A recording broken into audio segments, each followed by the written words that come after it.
Hey everyone, it's Esmond. Welcome to Games Haven. Today I'm joined by Ted from Tap and Sec. Hi guys, I'm Ted. I run a website called Tap and Sec. It's catered more for beginners and we hope to introduce more people to the game of Magic the Gathering. Yes, and that's fantastic. We want more people to come and play with us.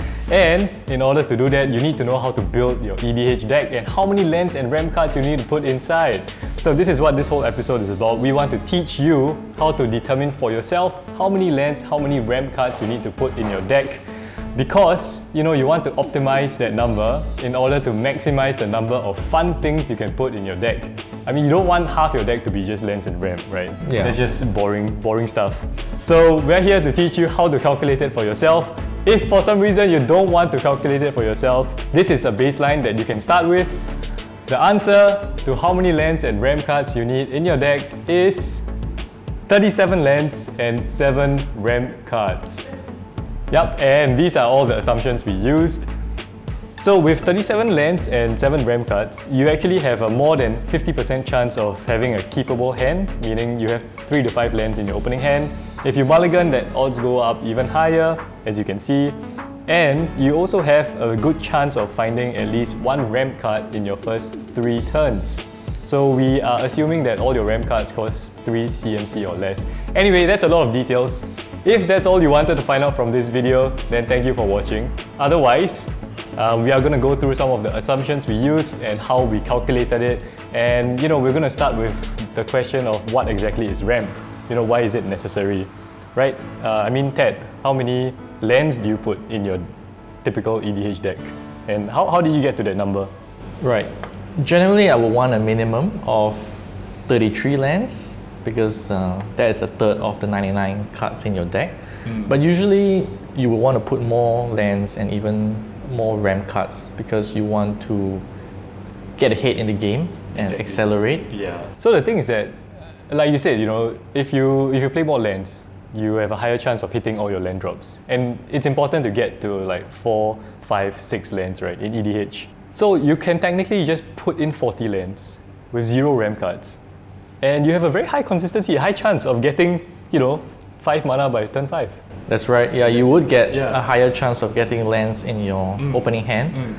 But having too many lands can also harm you in the later game when everyone has creatures on the board and you're trying to get interactive spells. Exactly. So what we're trying to do here now is find the balance, right? Like how many lands, how many ramp cards. And the thing about ramp, even though it's not necessary, like what you said just now, you want to accelerate on that mana. You want to have 4 mana on turn 3. You want to have 5 mana on turn 4. That's what you're looking for. That's what you don't get if you only play lands in your deck. So casting your spells ahead of curve, casting your commander early, this is all very important stuff in EDH in order to get ahead and put yourself in the best position for winning the game or casting more of your fun spells. Right, so what counts as ramp? This is a very contentious question. Well, ramp comes into a few different categories. We have the mana dogs, which are creatures that tap to generate mana. Yep. And there are also mana rocks, which are essentially artifacts that tap to generate either colorless or colored mana. Okay. And then there are also spells that allow you to search for lands and put them onto the battlefield. Yeah. So simply put, we have dogs, we have rocks, and we have rampant groves, right? And I personally like this definition. Ramp spell is essentially a card that gives you a permanent source of mana for subsequent turns. So like you said, dogs tap for mana, and you can keep tapping them every turn. Same as rocks, and same as cards that actually put lands onto your field because you can tap them in future turns for extra mana. The thing that is contentious about this is some cards, for example, Mana Vault. Right. Is that a mana rock, in your opinion? Right. In my opinion, Mana Vault is a rock because it taps for 3 mana and it allows you to cast a spell that maybe you would not have been able to cast. True. And although it gets locked in future turns unless you pay mana to unlock it. Yeah. But I think if it has given you value in that first use, then it will count as a rock. Okay. So in my opinion, I wouldn't count it as a rock doing calculations because it feels like a ritual to me, like a dark ritual or pyretic ritual. It's a kind of a one-time use kind of thing. Even though I understand that Mana Vault can be untapped in future turns, it doesn't give you the same kind of guarantee as, say, for example, Arcane Signet. Yeah. You know that as long as you have it on the field, you can tap it for 1 mana every turn. So other things like exploration, cards that let you put extra lands onto the field, and land tags, cards that find new lands from your field. Some people think that is ramp. In my opinion, it's not. What about you? They are quite situational. Probably works best in decks that make use of landfall triggers, decks that the strategy is to get as many lands as possible onto the board. Yeah. And as for land tags, in white, they don't really have that many ramp options. True. So if you can get one trigger of land tags, I think that's a really good value. True. In the early game. So my argument is that these cards don't accelerate you just by themselves. Of course, if you have exploration and 3 lands in hand, then it does accelerate you. But exploration by itself doesn't accelerate you into more mana. So this is actually a whole other topic. We're doing this because we are taking some assumptions about what is ramp and what CMC, what mana value of ramp we are using for these calculations. So we didn't count things like exploration, mana vault, land tags, rituals, even cost reducers like Herald's Horn, or very situational ramp like Mox Amber, Jeweled Lotus. This is not your typical consistent kind of ramp that every turn gives you more mana. Okay, so there are a few other things that are 4 CMC or more, but we don't count that as ramp because those things are things like Thran Dynamo, things like Sky Shroud Claim, even things like Smothering Tithe, which some people consider as ramp. To me, those are actually things that you want to ramp into. Right? Yeah, you want to get it out on the battlefield as early as possible. Exactly. Smothering Tithe on turn 3, that's insane. Yep. Right? Thran Dynamo on turn 3, that's insane. Yeah? But you shouldn't count, I personally don't count that as my ramp because that's what I'm trying to ramp into. Okay, so let's move on to the calculations. This is what you all want to know, and I hope all of you want to learn this. For this, we are using a lot of helpful tools that we can find on the interwebs.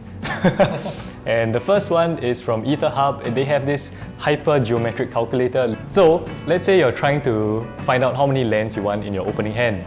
So you put in 99 cards in your deck, which is assuming you only have 1 commander, and you're drawing 7 cards in your opening hand, and you have our magic number of 37 lands in your deck, and you want to find at least 3 lands in your opening hand, because that's how you decide whether or not to keep a hand, right? Yeah. Click calculate, and straight away you see with our magic number of 37, you already have a more than 50% chance of finding 3 or more lands. The thing is, this doesn't take into account what if you have 6 or 7 lands. You're not keeping that also, right? That's true. Right? So here is our own table. So as you can see, the more accurate figure is actually 51.43%. And because EDH is very common to have a free mulligan, so taking into account that free mulligan, you actually go up to 76% of having this so-called keepable hand with 3 to 5 lands. Right. So that to me is an acceptable level. If it's not acceptable to you, then you can go higher, put more lands in. You can see the numbers here, they go up with the more lands you put in. Going back to the calculator. So now let's see what happens if you want to find 1 ramp card within the first 3 turns. So this is assuming that you want to be able to ramp by turn 3, right? So it can be a 0 CMC card, a 1, 2 or 3 CMC ramp card. So you once again have 99 cards in your deck.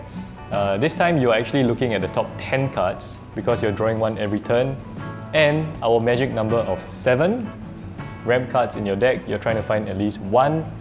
The odds are, once again, more than half. So 53.7%. Of course, taking these odds, separately, they're quite high. But what if you want them both? You want to have a keepable hand plus a ramp card, right? Right. You want both. Yeah, so the probability of that, of course, is going to go down. You can see from this table here that it's actually going to be at about 41%. So 4 out of 10 games, you'll have a keepable hand and a ramp card. But this is because for this baseline that we've chosen, we are going more for land consistency. Okay. So we're trying to make sure that we continue to hit our land drops. Right. Let's say if you want to find at least 5 lands in the top 12 cards, meaning 5 lands in your first 5 turns, right? With 37 lands, you're almost at 50%.